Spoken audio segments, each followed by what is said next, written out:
सम्माननीय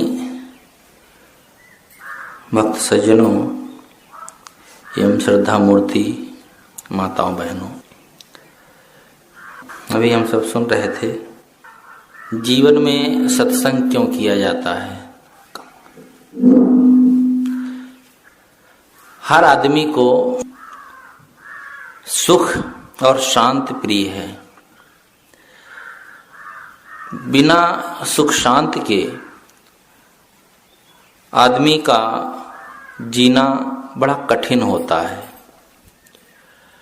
और जीवन में सुख शांति कैसे मिलेंगे? ये मिलते हैं अच्छी बुद्धि से। सत्संग में और कुछ नहीं दिया जाता है, केवल हमें अपनी बुद्धि को ठीक तरह से प्रयोग करने का ढंग बताया जाता है। बुद्धि सही यदि काम नहीं कर रही है तो कोई कितना भी विद्वान हो, चाहे वो धनवान हो, कितने ऊंचे पद पर क्यों ना हो, वह सही जीवन जी नहीं सकता है और दूसरों के जीवन में सुख शांति नहीं ला सकता है। शुद्ध बुद्धि का जीवन में बहुत बड़ा महत्व है। अमेरिका के एक राष्ट्रपति की बुद्धि का ऐसा फेर पड़ा कि जापान के नागासाकी और हिरोशिमा पर उसने बम डलवा दिया। और उस समय ही नहीं, आज तक वहाँ के बच्चे लूले लंगड़े जन्म लेते हैं। और उस समय तो बहुत से लोग मरे थे और त्राहि त्राहि मच गई थी, केवल उसकी दुर्बुद्धि के कारण। उससे कोई बहुत बड़ा लाभ नहीं होने वाला था, केवल अपने अहंग में पड़ करके, शक्ति प्रदर्शन में पड़ करके, और एक आदमी की बुद्धि से कितने लोगों का नुकसान हुआ था। ऐसे सब जगह देखा जाता है। आदमी के पास बहुत कुछ होता है, लेकिन सही जीवन जीने की समझ नहीं होती है। सरल शब्द में कहें तो समझ, उसी को समझ कह सकते हैं। रावण के पास कोई कमी नहीं थी, चारों वेदों का ज्ञाता, ब्राह्मण कुल में उत्पन्न हुआ, राजा तो था ही। और कहते हैं सोने की लंका थी। सोने का मतलब है धन धान से संपन्न। सोने के मकान कोई नहीं होते हैं, धन धान से संपन्न उसकी लंका थी। सब कुछ होते हुए उसकी बुद्धि में फेर पड़ा तो उसने वह काम किया जो सामान्य मनुष्य भी नहीं करता है।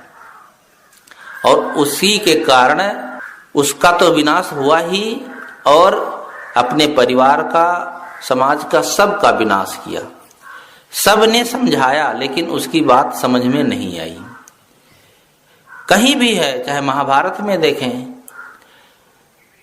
अंतिम में यह बात तय हुई थी कि 5 गांव यदि पांडवों को दे दिए जाए तो भी वे अपना शांति से रह लेंगे, ये लड़ाई झगड़ा ना हो तो अच्छा है। लेकिन ऐसी उसकी दुर्बुद्धि, उसके मन में ऐसा अहंकार जगा कि उसने कहा कि मैं सुई के नोक के बराबर भी जमीन बिना लड़ाई के नहीं दे सकता हूं। और उसका परिणाम क्या हुआ? हर जगह की यह बात है।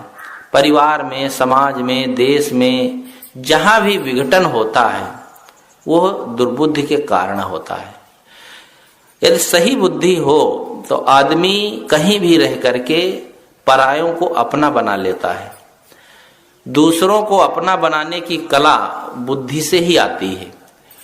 और यदि बुद्धि सही नहीं है, सही ढंग से हम व्यवहार विचार नहीं करते हैं, तो जो अपने हैं उनको भी परायों जैसा कर लेते हैं। वे भी साथ नहीं बैठना चाहते हैं, बात नहीं करना चाहते हैं, मिलना नहीं चाहते हैं। इसका क्या कारण है? क्योंकि हम सही ढंग से जीवन जीना नहीं जानते हैं। और जीवन जीने के लिए मूल में हमारी सद्बुद्धि है। ठीक से हम विवेक विचार करके समझदारी पूर्वक जीवन जिए, व्यवहार करें। और यह बात हम समझ नहीं पाते हैं। इसीलिए आज आदमी सबसे ज्यादा जो दुखी है अपनी बुद्धि के कारण दुखी है, दुर्बुद्धि के कारण कहना चाहिए। परिवार में, समाज में जितने भी लड़ाई झगड़े होते हैं, तू मैं होता है, वो समझ की कमी के कारण।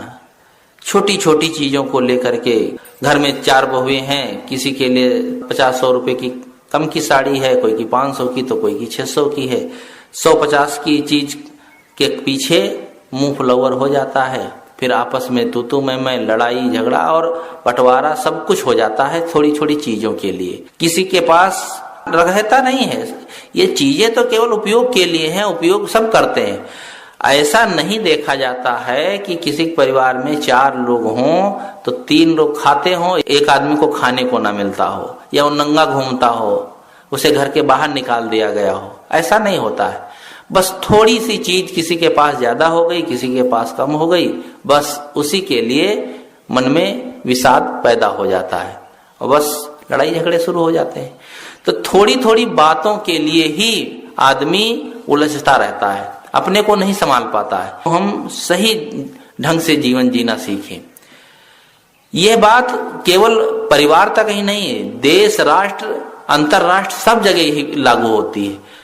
हम अपने जीवन को यदि सही ढंग से जिएंगे तो चाहे हमें परिवार चलाना हो, चाहे देश चलाना हो, कहीं भी हो, हम सही ढंग से उसे चला सकते हैं। और ना ठीक से जिए तो पति पत्नी में ही झगड़े होते रहते हैं। पति पत्नी की शादी होती है, उसके बाद कुछ साल तक, मान लो 4-6 महीने तक ना बात समझ में आए, एक दूसरे के भावों को ना समझ सके तो ठीक है। कई साल बीत जाते हैं, 10-10, 15-15 साल बीत जाते हैं, लेकिन एक दूसरे को समझ नहीं पाते हैं, लड़ाई झगड़ा करते रहते हैं, तू मैं करते रहते हैं। ये भी नहीं समझ पाते हैं कि जब साथ ही साथ रहना है, जीवन निर्वाह साथ साथ करना है, तो प्रेम से क्यों ना करें, सामंजस्य बैठा करके क्यों ना करें। लेकिन यह बात समझ में नहीं आती है। आए दिन झगड़े, लड़ाई छोटी छोटी बातों के लिए करते रहते हैं। और यह बातें सब जगह देखी जाती हैं। सास और बहू का संबंध सदा के लिए होता है। बेटी और माँ का जो संबंध है वो कुछ दिन के लिए, बेटी तो चली जाती है, लेकिन बेटी के लिए जो भाव होता है माँ का, वो बहू के लिए नहीं होता है। बहू भी ऐसी होती है, नहीं है एक ही तरफ से ताली नहीं बजती।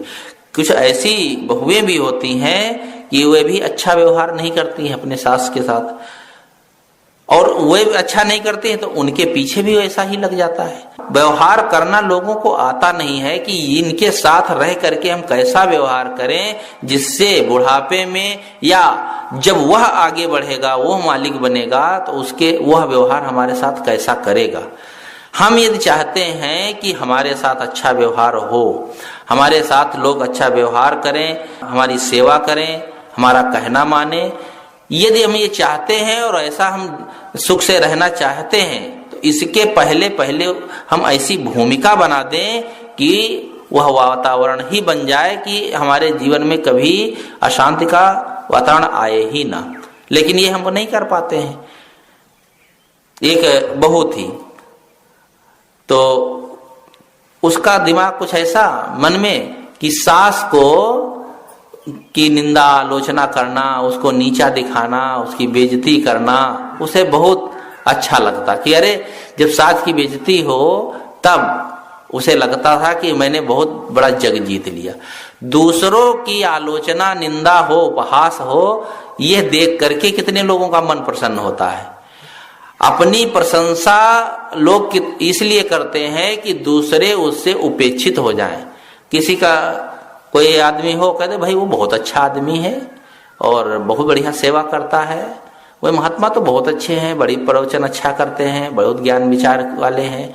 यदि किसी की प्रशंसा कर दो तो कितने लोग कहते अरे अच्छे क्या है, उनका देखो तो पता चले, हम तो ऐसे थे तो ऐसा करते थे, लेकिन उनके जीवन में देखो ऐसा होता है। मतलब दूसरे की प्रशंसा इसलिए नहीं सुनना चाहते हैं, हमसे बढ़ करके वो हो जाएगा। अपनी प्रशंसा सबको प्रिय लगती है, लेकिन दूसरे की प्रशंसा भी प्रिय होनी चाहिए। मनुष्य का स्वभाव होता है कि अच्छी बात सबको प्रिय लगती है, किसी को बुरी बात प्रिय नहीं होती है। लेकिन दूसरे की भी अच्छाइयों को हम देखें और उसके गुणों को दूसरों के सामने कहें। अवगुण कहने से किसी का कोई लाभ नहीं होता है, लेकिन आदमी ये बात समझ नहीं पाता, सोचता है दूसरे की लकीर हम जब छोटी कर देंगे तो हमारी लकीर बड़ी हो जाएगी। छोटी करने से बड़ी नहीं हो जाएगी, अपनी लकीर बड़ी करो तो दूसरे की अपने आप छोटी हो जाएगी। दूसरे की लकीर को मिटा करके, यानी दूसरे को गिरा करके, दूसरे को पछाड़ करके हम आगे नहीं बढ़ सकते। लेकिन आदमी की मानसिकता आज यही बन गई है, दूसरे को जब हम पछाड़ देंगे तो हम आगे बढ़ जाएंगे, हम बड़े कहलाएंगे। हम दूसरे की जब हम निंदा करेंगे, आलोचना करेंगे तो वह छोटा हो जाएगा और हम बड़े हो जाएंगे। ये हर जगह देखा जाता है। कितने हैं संत महात्मा दूसरों की, बड़े बड़े महापुरुष, ज्ञान विचारवान पुरुषों की भी आलोचना करते हैं, इसलिए कि उनकी जब आलोचना करेंगे उनमें कमियां लोग जानेंगे तो हमको मानेंगे ये अच्छे हैं। और यह भावना हर जगह होती है। हाँ, तो वो उदाहरण कह रहा था, बहू के मन में कि सास को नीचा दिखाएं, इसके लिए उसने एक चाल चली। अपने पति से कहा कि मेरे पेट में दर्द हो रहा है। कुछ ऐसी चीजें होती हैं लोग कह देते हैं जो दिखाई ना दें, कहीं फोड़ा फुंसी हो तो दिखाई दे। अब पेट का दर्द, सिर का दर्द कोई दिखाई थोड़े पड़ता है, बहाना लोग बना लेते हैं। तो कहा दवाई ले आओ। कहा बहुत दिनों से दवाई ले रही हूं लेकिन दवाई लेने से दर्द ठीक नहीं हो रहा। तो कहा कैसे ठीक होगा? तो उसने कहा कि देखो मेरे पेट का दर्द एक ऐसे ठीक नहीं होगा। आज रात में मुझे सपना हुआ है और सपने में एक देवी ने कहा कि यदि तुम्हारी सास अपना सिर मुंडा करा करके और मुंह में कालिक पोत करके गधे पर बैठ करके तुम्हारे चारपाई के 7 चक्कर लगाए तो पेट का दर्द ठीक हो जाएगा। पति ने सोचा यह कौन सा फार्मूला है, आयुर्वेद का है न होम्योपैथ का है, कौन से फार्मूले से ये कह रही है? जो हमारी माँ है वह सिर मुंडा करा करके कालिक पोत करके गधे पर बैठ कर इस खाट के चक्कर लगाएगी तो इसके पेट का दर्द ठीक हो जाएगा। वो भी समझ गया कि ये हमारी माँ की बेइज्जती करना चाहती। व्यवहार से तो सबको पता होता है।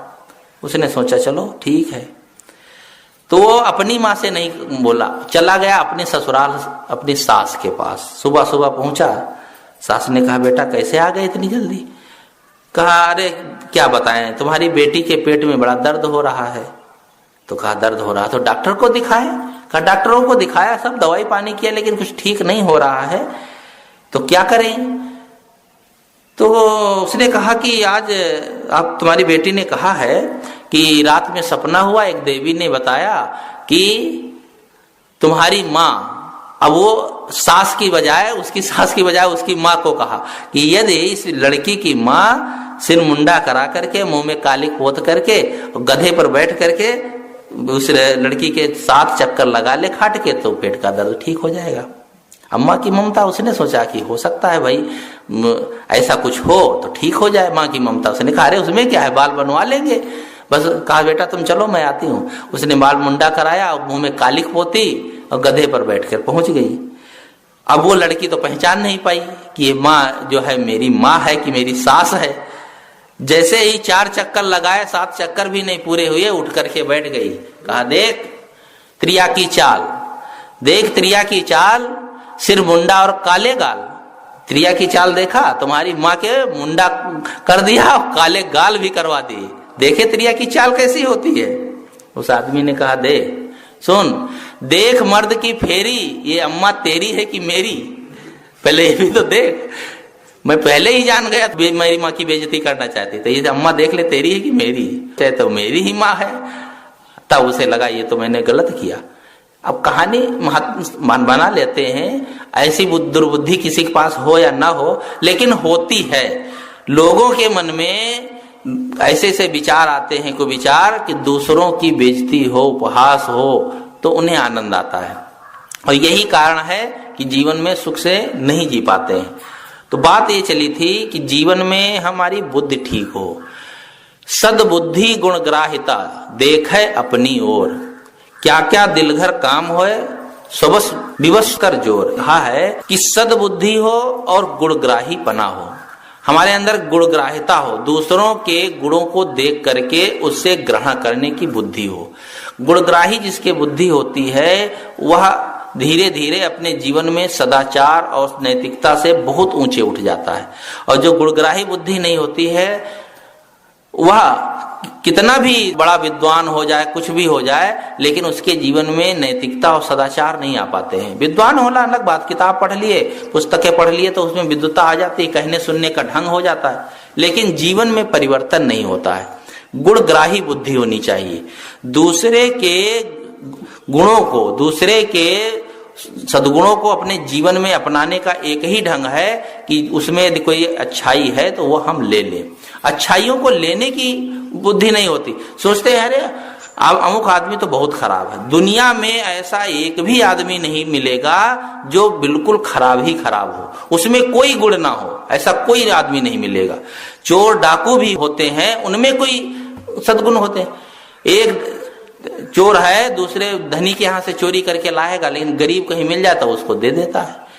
तो ऐसा दुनिया में कोई व्यक्ति होता ही नहीं है कि उसमें सब कमी ही कमी हो, दोष ही दोष हो, कोई सद्गुण हो ही ना, कोई उसमें अच्छाई हो ही ना, ऐसा नहीं होता है। लेकिन लेने की बुद्धि होनी चाहिए। आदमी क्या लेता है, क्या समझता है, वो उस पर निर्भर करता है। देखो, मुर्गा जब जाता है तो दाने बीनता है, घूर पर कहीं कहीं वो अपने खाने की चीज ले लेता है, गंदगी से भी अपने खाने की चीज ले लेता है। इसलिए गलत लोगों से भी अच्छाइयां ले लेना चाहिए। कहते हैं एक पिता के 2 लड़के थे, तो एक लड़का बहुत समझदार और सज्जन, दूसरा शराबी का भी निकल गया।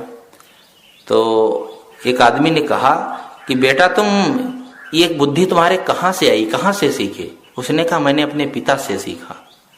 कहा पिता से? कहा पिता से कैसे सीखे? तुम्हारे पिता तो शराबी थे, तो शराबी पिता से तुमने कैसे सीख लिया? कहा मैंने ये सीखा कि मेरे पिता शराब पीकर आते थे, माता को मारते थे, लड़कों को डांटते थे, भयभीत हम लोग हो जाते थे। तो वो देख करके मैंने संकल्प कर लिया था कि जीवन में कभी शराब नहीं छूंगा। और दूसरे भाई से पूछा, कहा हमने भी पिता से सीख लिया, क्योंकि पिताजी पीते थे, मेरी भी आदत पड़ गई। उसने भी पिता से सीख ली, उसने भी सीख ली। उसने वो निगेटिव जो उनके विचार थे, व्यवहार था, उसको ना करने का संकल्प ले लिया, और दूसरे ने बस वैसे के वैसे जीवन जीने शुरू किया कि पिताजी करते हैं तो हम भी करते हैं, बस वैसे ही हो गया। तो आदमी सीख कैसी लेता है वो उस पर निर्भर करता है। इसलिए हमारी बुद्धि समझदारी पूर्वक होनी चाहिए। हम ऐसी बात व्यवहार करें कि दूसरे का कहीं किसी प्रकार से अहित ना हो। समता पूर्वक, प्रेम पूर्वक हम दूसरे के दिल को जीत सकते हैं। दूसरे के दिल पर राज करने का केवल एक ही उपाय है कि हम उसके साथ प्रेम का बर्ताव करें, समता का बर्ताव करें। यदि वह हमारे साथ गलत भी बर्ताव करे तो उसके साथ हम अच्छा करना सीखें। ये लोगों को लगता है हनी पर हना, पाप दोष नहीं करना। अरे जो मैं मारा ताही मैं मारा, अरे उसने मारा तो मैंने मारा। अब मारा मारी कर तो उसने मारा, तुमने मारा, तुम मारो वो मारे, मारा मारी कहाँ तक जाएगी? लेकिन कोई गुस्सा ऐसा मारा मारी लोग नहीं करते हैं। थोड़ा बहुत गुस्सा हो गए, डांट फटकार दिया, बस यहीं तक होता है। मारा मारी तो कभी कभार कोई गलत ऐसा व्यक्ति मिल जाए तो होता है, तो वहां के लिए तो सरकार दरबार है अपना, उससे भी निपटना चाहिए। लेकिन साधारण व्यवहार में तो ये होता है कि थोड़ी कहा-कोही हो जाती है, लेकिन उसको हम सह नहीं पाते। दुनिया में सबसे कमी देखी जाती है तो लोगों में असहनशीलता की देखी जाती है। आदमी बहुत असहनशील है, छोटी सी बात को लेकर के तूल बना देता है। थोड़ा सा नमक कम हो गया बस भभक पड़े, और भभक नहीं पड़ते, उठा के थाली फेंक दिए, अरे इसमें नमक डाल लो, या नमक ज्यादा हो गया है तो थोड़ा खा लो, पानी डालो। हम तो कई बार होते हैं नमक हम ज्यादा नहीं खा पाते, लेकिन क्या करते हैं ज्यादा होता तो दाल में पानी डाल के पी लेते हैं। अभी आदमी को चाहिए कि कहीं कहीं कमी बेसी हो जाए, परिवार में जहां रहते हैं तो कुछ ना कुछ तो हो ही जाता है। उसके लिए अब वह हम विपरीत प्रतिक्रिया करें तो ये जीवन में सुख शांति कहाँ मिलेगी? एक बार गुरुजी कलकत्ता में प्रवचन कर रहे थे। धर्मतल्ला का एक बहुत बड़ा मैदान है कलकत्ता में, वहां पर प्रवचन हो रहा था। बहुत से लोग बैठे थे, सुन रहे थे। उसमें कुछ 8-10 मिलिट्री के जवान भी बैठे सुन रहे थे। प्रवचन करके गुरुजी थोड़ी दूर अलग कुर्सी पर बैठ गए तो वो सब चारों ओर घेर करके खड़े हुए और कहा, महाराज आपने आज जो प्रवचन किया अहिंसा की पर, उन्होंने अहिंसा की भी बात कही थी, बहुत से विषय उन्होंने लिया, लेकिन अहिंसा की जो बात उन्होंने कही तो अहिंसा में सब यही बातें आती हैं, किसी की हिंसा न करो, मनवाड़ी कर्म से किसी को कष्ट न दो, किसी को मारो ना, यही अहिंसा की बात है। दया और अहिंसा में इतना अंतर है, दया में दूसरे के साथ अच्छा व्यवहार करना, सुख शांति पहुंचाना, और अहिंसा में ना पहुंचाना। दोनों का भाव एक ही है, एक नकारात्मक है, एक सकारात्मक, एक में सुख देना और एक में दुख ना देना। तो अहिंसा की बात उन्होंने सुनकर के कहा कि देखो, अगर अहिंसा का पालन हम सब करें तो एक ही दिन में ये पाकिस्तान का चुम्बन निकाल देगा। हम चुपचाप अहिंसा लिए अपना राइफल और अपने औजार लेकर के बैठ जाएं, हम कहेंगे कि भाई हम तो अहिंसक हैं, हम किसी को नहीं मारेंगे, आंख नहीं दिखाएंगे, बस चुपचाप बैठे रहें, तो एक ही दिन में पता चले भारत की क्या दशा हो जाएगी। गुरुजी हंसे, कहे देखो मैं जो बात कह रहा था ये भारत और पाकिस्तान की बात नहीं कर रहा था, यहाँ देश की बात हो, देशभक्ति की बात हो, वहां की बात मैं नहीं कर रहा हूँ। अरे जब कभी लड़ाई हो तो हमको भी एक राइफल देना, हम भी चलेंगे लड़ने, हम भी तो इसी देश में रहते हैं, देशभक्ति तो सबको करना है, जो देश में रहता देशभक्ति सबको करना है। मैं तो बात ही कह रहा था अपने परिवार की, समाज की। ये बताओ, तुम घर में मान लो गए, कुछ पत्नी ने कुछ कटु कह दिया, आप तुमने कुछ कहा वो नहीं सुनी या थोड़ा झुंझला कर बोल दी, तो आप क्या करेंगे? गोली मार देंगे क्या? ये पंचायत बैठाएंगे कि गांव भर को बुला करके लाओ, पंचायत बैठाते हैं, हमारी पत्नी ने ऐसा कह दिया, ऐसा कुछ करेंगे? कहा तो ऐसा तो कुछ नहीं करेंगे। तो फिर क्या करेंगे? अरे कहेंगे समझा बुझा देंगे। तो कहा मैं तो वही की बात कह रहा हूं, परिवार की बात से हम परिवार से चलें, जहां रोज रोज व्यवहार करना है, पत्नी बच्चे हैं, कभी झुंझला के बोल दिए, कभी कुछ बोल दिए, उसको सहना है, वहां अहिंसा का पालन करना है। देश समाज की जहां बात होती है वो न्याय और नैतिकता से, नीति से चला जाता है। देश समाज न्याय नीति से भी चलता है, वहां पर अलग बात है। बात यहां है कि हम जहां रोज रात दिन रह रहे हैं, जिन लोगों के बीच में रह रहे हैं, वहां पर हमें अहिंसा का पालन करना है। नैतिकता तो हमें वहां पर लानी, वहां पर हम नहीं ला पाते। और छोटी बातों के लिए, अरे गर्मी से गर्मी शांत नहीं होती, जैसे गर्म लोहा हो और गर्म लोहा से काटे, छेनी हथौड़ी को भी खूब गर्म कर लें और जो काटना है उसको भी गर्म कर लें, तो कैसे कटेगा? वो तो मुड़ जाएगा। गर्म लोहा को काटने के लिए ठंडा लोहा चाहिए। उसी प्रकार से यदि कोई सामने वाला गर्म हो गया, झुंझला गया, तो आप ठंडे हो जाएं, तब तो शांत हो जाएगा। वो गर्म हुआ, उससे ज्यादा आप गर्म हो गए, अब गर्मी से गर्मी कैसे शांत होगी? वहां पर समाधान नहीं हो सकता है। और ये होता है, सबका अपना मन है, विचार है, कभी मन में परिवर्तन हो जाता है, विचार में हो जाता है, अपना वैसा व्यवहार कर दिए, वहां पर सहने की जरूरत है। तो प्रेम और मधुरता से दूसरे के दिल को जीता जा सकता है। बात ऐसी कहनी चाहिए जिससे दूसरे का नुकसान भी ना हो और काम भी बन जाए। कहते हैं एक खेत में ससुर और दामाद काम कर रहे थे। दरअसल उसके एक ही लड़की थी। लड़की की जब शादी किए तो दामाद को भी अपने घर रख लिए। तो दामाद और ससुर दोनों खेत में काम कर रहे थे। एक राहगीर निकला तो उसने कहा कि अमुक गांव भैया कितनी दूर है? तो ससुर ने कहा वो गांव यहां से 4 किलोमीटर होगा।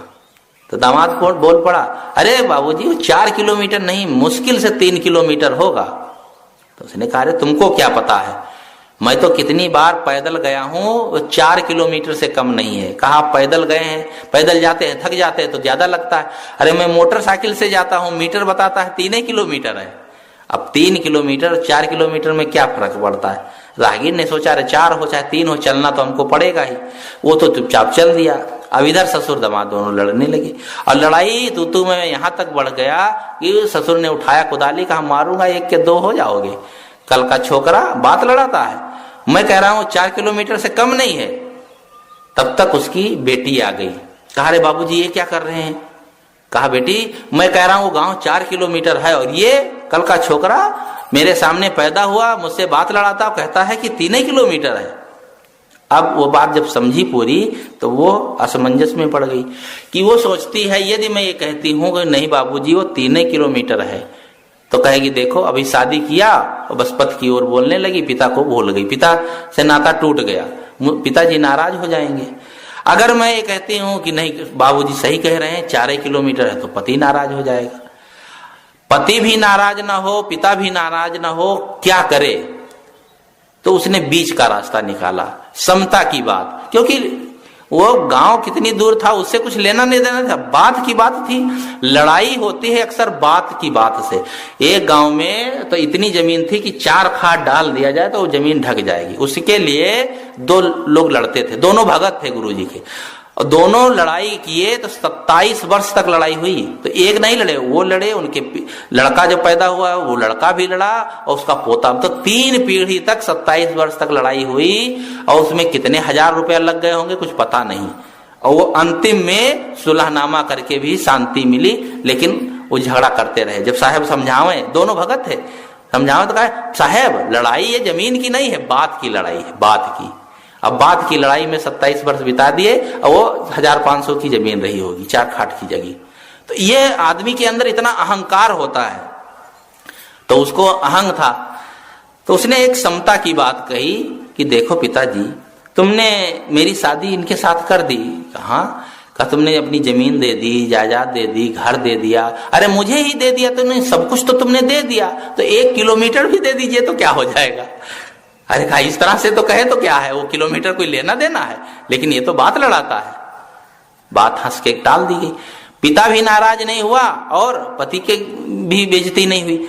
मतलब आदमी को इस तरह से बोलना चाहिए, परिवार समाज में लोगों के साथ व्यवहार करना चाहिए कि दूसरे को धक्का ना लगे और बात बन जाए। इसी को कहा जाता है सांप भी मर जाए लाठी भी न टूटे। ये सबको व्यवहार करना सीखना चाहिए। आदमी को हर समय अहंग में नहीं रहना चाहिए कि हम बड़े हैं, जैसा हम कहें वैसा लोग करें, हमारा कहना क्यों नहीं मानते हैं, हम क्या जानते नहीं है, मेरी बात क्यों नहीं चलती है। ये जब अहंग होता है तब तो दूसरे को अपने विचारों के अनुसार हम नहीं चला सकते। यदि दूसरे पर सुव्यवस्था लाना है तो उनके साथ ऐसा व्यवहार करें कि उनके मन को हम रख करके, उनके मन को जीत करके, उनके साथ व्यवहार करके खुश जब हो जाए तब हमारी वो बात मानेगा। आदमी को प्रसन्न करके, खुश करके और उसके मन को जीत करके बड़े से बड़ा आप काम करा सकते हैं। और आदमी का मन खुश ना हो, प्रसन्न ना हो, तो छोटा भी काम आप कहेंगे तो वो करने को तैयार नहीं होगा। कर भी देगा कहीं दबाव में तो अच्छा नहीं करेगा। तो कुल मिलाकर के जीवन में यदि सुख शांति से हम जीना चाहते हैं तो अपने विचारों को व्यवस्थित करें। और यहाँ पर बात चली थी कि बुद्धि को ठीक करना। मानस में बात आती है, मत कीरत गति भूति भलाई, जब जिस जतन जहां जो पाई, सो जानो सत्संग प्रभाव लोको वेद ना अनुभव। सबसे पहली बात जब कही गई तो बुद्धि को ठीक करने की बात कही है।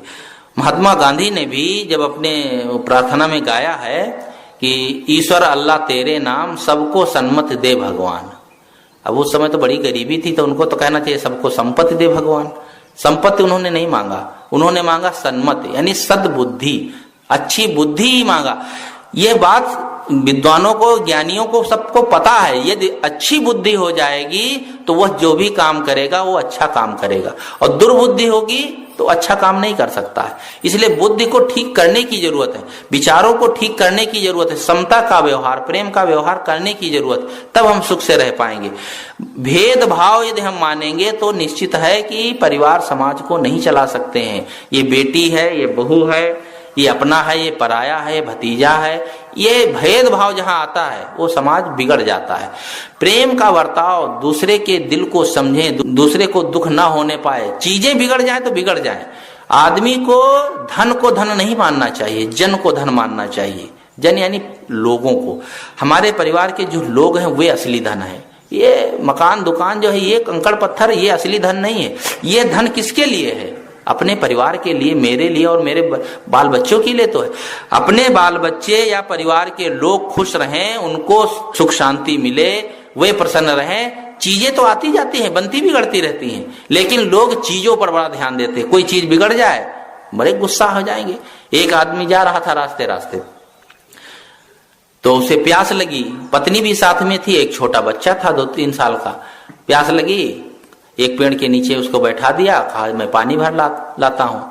पत्नी ध्यान नहीं दे पाई, वो बच्चा जो था वो उसकी जेब से कुर्ता निकाल के रख दिया था, जेब से 100 का नोट निकाला। अब उसे बच्चे को क्या पता है कि नोट है क्या है, उसने बस हाथ से कुतर दिया, मुंह में रख लिया। अब 100 का नोट बेकार गया। वो लौट करके आया, बस इतना क्रोध आया, कहा बेवकूफ, इसको कुतर डाला। अब 2-2.5 साल का बच्चा क्या जाने, मारे गुस्सा में पकड़ के पैर पटक दिया। पटक दिया, बस जैसे ही पटका बस उसका सिर फूट गया और थोड़ी देर में बच्चा मर गया। अम्मा चिल्लाई तो वो माँ को अपने आप को नहीं रोक पाई, बेटे का वियोग नहीं सह पाई, बस वही कुएं में कूद पड़ी, वो भी डूब करके मर गई। अब बेटा उधर मर गया, माँ मर गई। तब लोग आए, तुरंत पकड़ा गया, थाने में गया, रिपोर्ट लिखी गई। ये घटना कहीं घटी थी, बता रहे थे। आजीवन कारावास हुआ। थोड़े से क्रोध के लिए कितना दुख झेलना पड़ा। बच्चा भी चला गया, पत्नी भी चली गई और जीवन भर जेल काटना पड़ा। थोड़े से क्रोध को रोक सकते थे। मन में ये होता कि ये चीज फिर बन जा सकती है। चीजें तो मिलती और बिछुड़ती रहती हैं, आती और जाती रहती हैं, लेकिन उसके लिए कितना पागलपन सवार हो जाता है। लेकिन चीजों के पीछे परेशान होता है। एक घर में जब बहू आई तो 1-1.5 महीना आए हुए थे, तो उसने घी को गर्म किया और बर्तन में लेकर के चलने लगी। जैसे ही थोड़ी दूर चली, आंगन कच्चा था और घी का वो जो बर्तन था फिसल गया हाथ से और घी पलट गया। पूरा का पूरा घी फैल गया आंगन में। अब वो घबरा गई कि अब सास डांटेगी, इतना कीमती घी और पूरा खराब हो गया। तब तक सास आ गई, तो सास आकर के उस बहू का पैर पकड़ करके मलने लगी। कहा, बेटी घी गरम गिर गया, तेरे पैर पर तो नहीं गिर गया, पैर तो नहीं जल गया? उसने कहा, अम्मा घी तो खराब गया, पैर तो नहीं जला लेकिन घी तो खराब गया। अरे कहा, घी खराब हो जाने दो, घी खराब हो जाने दो, घी तो फिर हो जाएगा, तेरा पैर नहीं जला, यही खुशी है। अब बताओ, जो सास अपनी बहू के पैर की चिंता हो, यानी बहू की चिंता है, उसे घी की चिंता नहीं है। घी खराब गया तो उसे कोई चिंता नहीं, तो वह बताओ बहू कैसे नहीं सेवा करेगी? उसको कहना पड़ेगा कि मेरी सेवा करो, मुझे नहलाओ धुलाओ, कहना नहीं पड़ेगा। आदमी के साथ ऐसा व्यवहार कर दें कि वो लामौला आपकी सेवा करे, आपका कहना माने, आपका हो जाए। अपने को होने के लिए वैसा व्यवहार करना पड़ता है। रामायण में ये सब बातें आती हैं, आप लोग पढ़ते हैं कि श्री राम जब खेलते थे तो अपने भाइयों को जिता देते थे।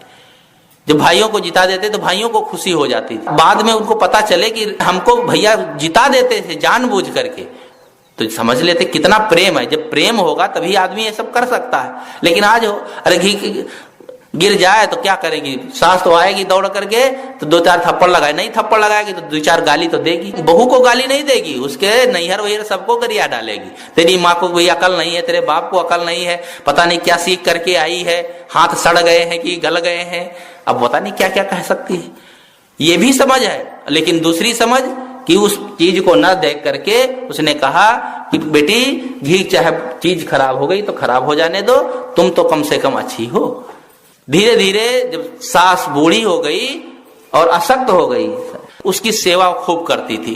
क्योंकि संस्कारी जो लोग होते हैं वे हर जगह सेवाशील होते हैं। को नहलाना धुलाना, उसके कपड़े धोना। एक दिन सास ने कहा, बेटी तू इतना सेवा करती है, मेरे कपड़े गंदे धोती है, मुझे नहलाती धुलाती है, तुझे बदबू नहीं आती है कपड़ों से गंदगी की?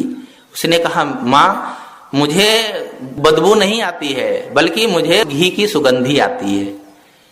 अब बताओ, वो घी की सुगंधी आती है, मतलब कहने का है उसके कि एक दिन मुझसे जब गलती हुई थी तो आपने कितना प्यार दुलार किया था, तो उस घी की सुगंधी आज उसके कपड़ों से, उसकी गंदगी से भी उसे आती है कि बदबू नहीं आती है। यह व्यवहार लोगों के साथ हम करके देखें। परिवार समाज में यही बातें हैं। धर्म कर्म की बातें तो लोग सुनते हैं, सुनाते भी रहते हैं, कहानियां कहते भी रहते हैं, सुनाते भी रहते हैं कि रामायण में ये लिखा है, भागवत में ये लिखा है, ऐसा उन्होंने किया तो ऐसा लाभ हुआ, लेकिन उसके अनुसार जीने का कोई उपक्रम नहीं है, लोगों के लिए भी नहीं है, और ना तो उसके अनुसार उनका विचार बनता है। तो जो शास्त्रों में बातें आती हैं, पुराणों में बातें आती हैं, जो कहानियां कही जाती हैं, उसके अनुसार हम जीवन जिए। धर्म ग्रंथों में कुछ और नहीं है। किसी ने लिखा है कि 4 वेद 6 शास्त्र में बात मिली है 2, सुख दीने सुख होत है, दुख दीने दुख होए। इतने में ही मानो पूरा सब कुछ शास्त्र समाया, धर्म पूरा इसी में समाया है। यदि हम किसी को दुख देंगे, कष्ट देंगे, किसी की उपेक्षा करेंगे, अहित करेंगे, तो वैसा ही फल हमको मिलेगा। और इसके विपरीत यदि हम किसी को सुख देंगे, किसी का आदर करेंगे, ये सब बातें करेंगे, प्रेम और सहिष्णुता का व्यवहार करेंगे तो वही व्यवहार हमको मिलेगा। ये सब बातें धर्म में यही बातें दिखाई जाती है। धार्मिक जितने ग्रंथ हैं, धार्मिक जितने कृत्य होते हैं, उसमें केवल यही बताया जाता है, यही समझाया जाता है कि ऐसा कर्म करो कि जिससे दूसरों को सुख शांति मिले, वह लौट करके अपने को मिलेगा।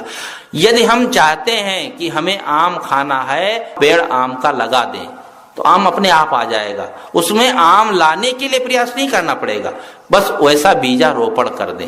यदि हम चाहते हैं कि हमारे मन में सुख शांति रहे तो हम दूसरे के दिल में वही सुख शांति के बीजारोपण करते जाएं, उनके साथ बात व्यवहार से वैसा ही व्यवहार करते जाएं। निश्चित है कि वैसा लोग दूसरे करेंगे। आदमी वैसा ही बोलता है। एक आदमी जा रहा था रास्ते रास्ते, तो एक आदमी पूछा, राहगीर था, उसने कहा ये भैया वो क्या कितनी दूर है हो? तो कहा तुम जाओ हो, हम कहा जानी कितनी दूर है। दूसरी थोड़ी दूर और आगे बढ़ा तो उसने कहा भैया अमुक गांव जाना है, वो कितनी दूर होगा? कहा बस भैया यहाँ से 2 किलोमीटर है। कहा जब उससे पूछा था तो उसने तो इस तरह से कहा कि कब पूछने वाले का ढंग देखो। जब वो पूछा इतना तुकार करके, डांट करके, मालूम होता है कोई नौकर है, तो क्यों साफ साफ बताए, सीधा सीधा क्यों बताए? जैसा आप व्यवहार दूसरे के साथ करेंगे वैसा ही तो लौट करके मिलेगा। ध्वनि की प्रतिध्वनि होती है। आप मीठा व्यवहार, मीठे ढंग से किसी से बात पूछें तो वह उस तरह से बताएगा, वैसा व्यवहार करेगा। उसमें कोई दो राय नहीं है। इसमें आदमी के अहंग जो होता है ये फिजूल का है कि हम इतने बुद्धिमान हैं, हम इतने बड़े आदमी हैं, हम इतने विद्वान हैं, सीधे मुंह कैसे बात करेंगे? कितने तो धनी आदमी अपने नौकरों को इसलिए डांटते फटकारते रहते हैं कि इसमें रोब समझते हैं। जब डांटेंगे फटकारेंगे तो लोग समझेंगे बड़े रोबदार आदमी हैं। रोबदार नहीं, बल्कि उसकी हीनता का पता चलता है, रोब नहीं होती। किसी व्यक्ति को जो छोटा हो उससे और अधिक प्रेम से बात करें, व्यवहार करें तो उसमें और आपकी बड़ाई होगी। सामान्य लोगों में अपने से बड़े हैं, कोई डिप्टी कलेक्टर है, उससे तो सब हाथ जोड़ लेते हैं, लेकिन अपने नौकर से भी कभी प्रेम से बात करके, भैया कह करके या मुन्ना कह करके देखें, ऐसा व्यवहार करें कि वो आपका हो जाएगा। लेकिन इस तरह का व्यवहार हम नहीं करते हैं, इसीलिए आदमी सुख से अपने जीवन को नहीं जी पाता है। तो बात चली थी कि यदि जीवन में हम सुख शांति चाहते हैं तो अपनी बुद्धि को ठीक करें। बुद्धि ठीक हो जाएगी तो निश्चित है कि सारे काम अपने आप ठीक हो जाएंगे। जहां से शुरुआत होती है वहीं पर बिगाड़ है। मूल में यदि सुधार हो जाए तो बाहर कोई सुधार करने की जरूरत नहीं है। मूल में यदि पानी डाल दिया जाए, पेड़ की जड़ में पानी डाला जाए तो पत्ते पत्ते में पानी डालने की जरूरत नहीं है। यदि अपनी बुद्धि को हम ठीक कर लें, अपने बुद्धि को ठीक कर लें तो उसके बाद व्यवहार अपने आप सुधर जाएगा। मूल में बुद्धि ही है, समझ ही है, सोच ही है। कहते हैं गांधी जी के 3 बंदर थे ना, तो एक मुंह बंद करके बैठा है, कान बंद करके बैठा है, आंखें बंद किए है, तो उसका तात्पर्य यही दिखाया गया कि बुरा मत देखो, बुरा मत बोलो, बुरा मत सुनो, ये उसका भाव है। लेकिन वो चौथा बंदर जो है वो दिखाई नहीं देता है। शायद गांधी जी ने बनाया भी हो लेकिन किसी को ना दिखता हो। वो चौथा बंदर है, वो अपने सिर पर हाथ रखे है कि बुरा मत सोचो। यदि आदमी बुरा ना सोचे, अपने मन को यदि संतुलित रखे, अपने दिमाग को खराब ना करे और उसके जीवन में तो बुराई आएगी ही नहीं। वो गलत क्यों देखेगा, गलत क्यों बोलेगा, गलत चीजें क्यों सुनेगा? सोचना, देखना, बोलना गलत तभी होता है, दोषपूर्ण तभी होता है जब हमारा सोचना गलत होता है। देखना सुनना तभी गलत होता है। सोचना यदि सही होगा तो निश्चित है कि हमारे जीवन से कोई गलती नहीं होगी। आदमी की सोच सही होनी चाहिए। हम दूसरे के साथ कितना उपकार कर पाते हैं कोई खास नहीं। हम किसी के कितना दान दे दिए, किसी की कितनी सेवा कर दिए, उसका उतना महत्व नहीं है, लेकिन हमारी सोच कैसी होनी चाहिए। एक महाराज ने कहा है, लिखा है कि हित चिंतक सबके बनो, जौन दशा में हो, उत्तम मध्यम कनिष्ठ पर करो न ईर्षा को। नहीं बिगाड़ो काहू को, जहां तक बने बनाओ, अपने से जो नहीं बने तबो हितय मन चाओ। सबका हित करना चाहिए। हित चिंतक सबके बनो, जौन दशा में, जिस दशा में वो बड़े हैं, छोटे हैं, विद्वान हैं, गरीब हैं, अमीर हैं, जहां भी हैं, अपने मन में भावना होनी चाहिए दूसरे का हम हित कर दें। धनी हैं तो पैसे से दूसरे का हित कर सकते हैं, दूसरे की सेवा कर सकते हैं। विद्वान है तो वाणी से कर सकते हैं। शरीर स्वस्थ है तो तन से सेवा कर सकते हैं। दूसरे की सेवा करके यानी हित की कामना करना चाहिए। यदि अपने से ये ना बन सके, पैसा नहीं दे सकते हैं, सेवा नहीं भी कर सकते हैं, लेकिन मन से तो हितकारी भावना रख सकते हैं कि दूसरे का बुरा ना हो। मन से सोचना भी, हित की बात सोचना भी बहुत बड़ी बात है। इसलिए मन से हम भावना हित की रखें कि दूसरों को अच्छी राह मिले, दूसरे सुख शांति रहें, सुख शांति से रहें। इसीलिए जब संत महात्मा कहा करते हैं सर्वे भवन्तु सुखिनः सर्वे सन्तु निरामया, ये सभी सुखी हों, सभी निरोग हों, यानी सभी के लिए हित की कामना ही तो रखी जाती। पूरी दुनिया को हम निरोग नहीं कर सकते, पूरी दुनिया बदल नहीं सकते हैं।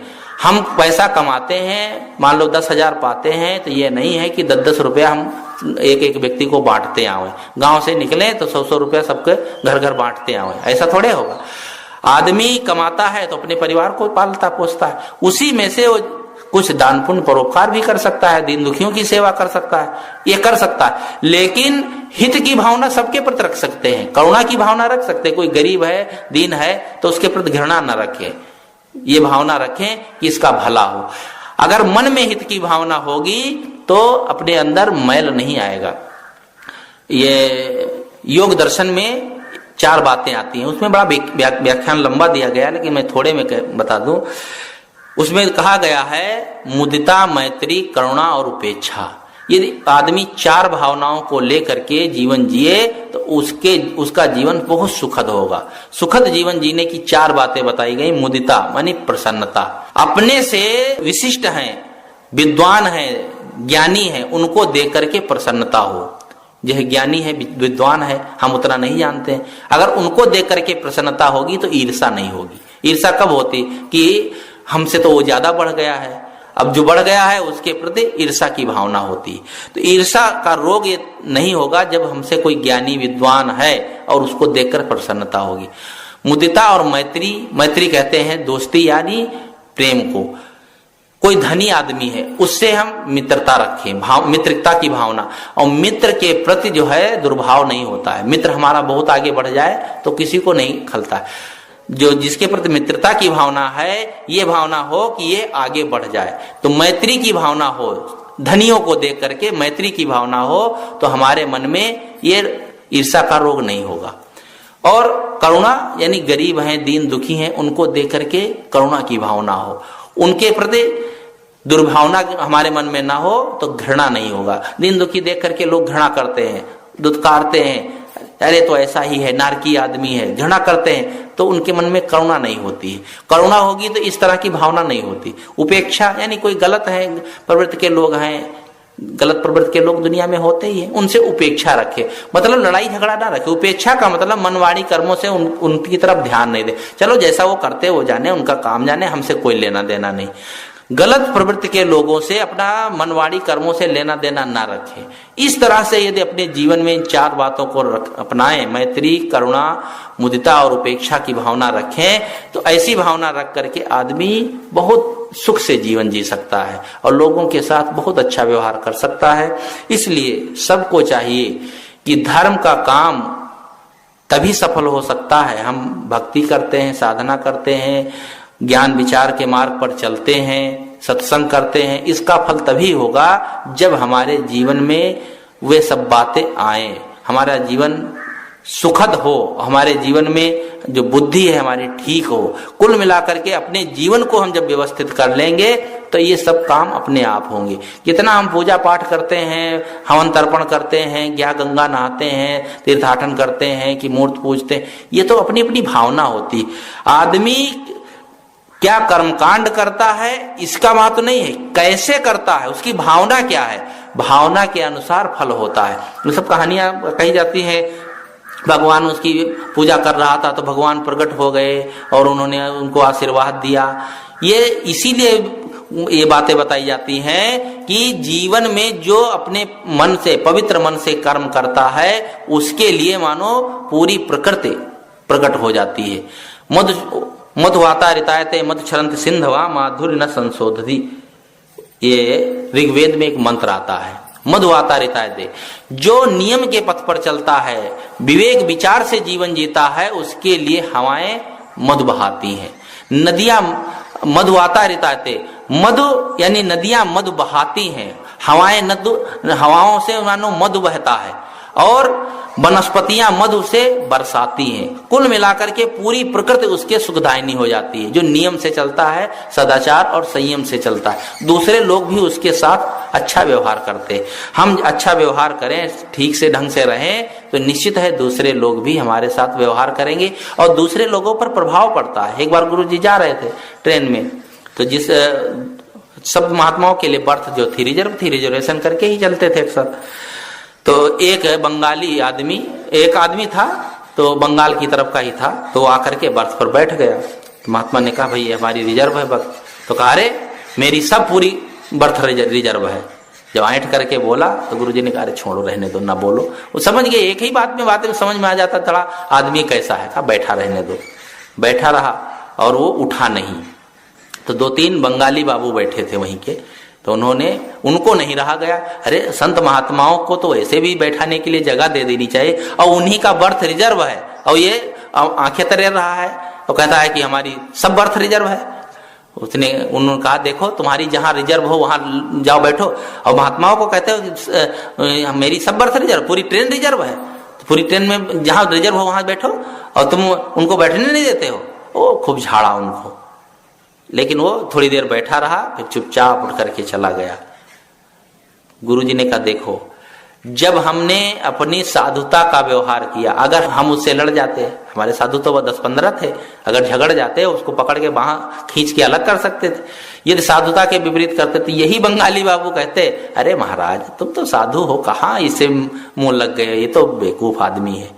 हम ही को ज्ञान देते, समझाते, लेकिन हम चुप हो गए, अपने थोड़ा सह लिए, और वो क्या उठाते थोड़े लिए जाता, थोड़ा सह लिए। देखो यही लोग हमारे पक्ष में बोले, हमको कहना नहीं पड़ा।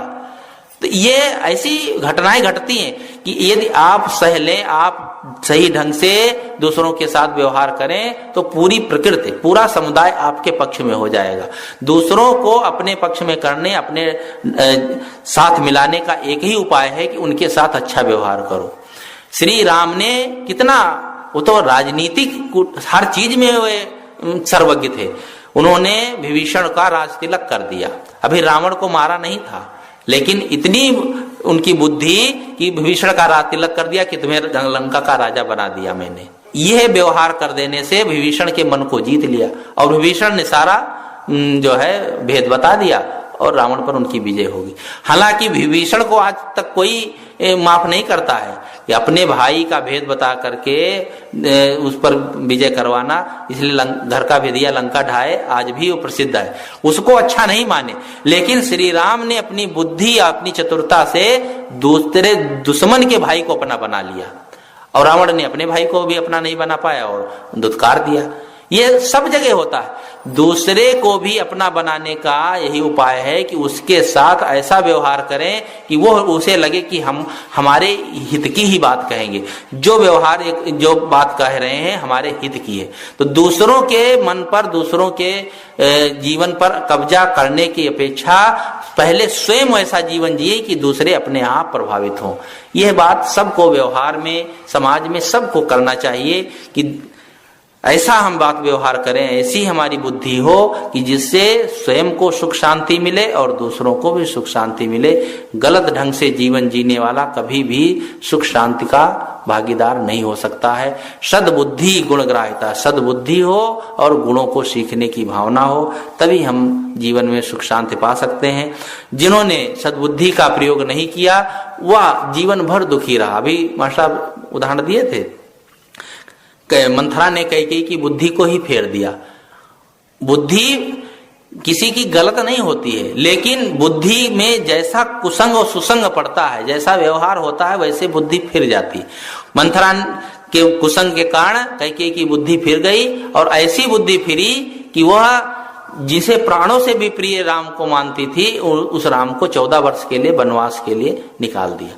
और ये आदमी के अंदर होता है, प्रेम भाव सब हो, लेकिन बुद्धि में अंतर आ जाए, यदि कोई गलत बुद्धि हो जाए तो वो उसका भाव ही बदल जाता है। एक ऐसे उदाहरण कहते हैं कि पति पत्नी थे, दोनों में बड़ा प्रेम था, प्रेम से रहते थे, खाते पीते काम धंधा सब प्रेम से करते। एक गांव में ऐसा आदमी था, थोड़ा चालाक कुटिल टाइप का। कहा देखो वे पत्नी बहुत प्रेम से रहते हैं। एक आदमी ने कहा वे पत्नी दोनों प्रेम से रहते हैं, उनमें कभी तू मैं तक नहीं होता है। कहा तू मैं नहीं होता है, मैं कहो तो इनको अलग अलग कर दूं। कहा अलग अलग? अरे वे इतने प्रेम से रहते, एक साथ खाते पीते हैं, एक साथ काम करते हैं, खेत में जाते तो एक साथ काम करते हैं, कभी लड़ाई झगड़ा नहीं हुआ है आज तक, तुम कैसे कर दो? कहा चलो कल ही हम देखो तुम्हें बताते हैं।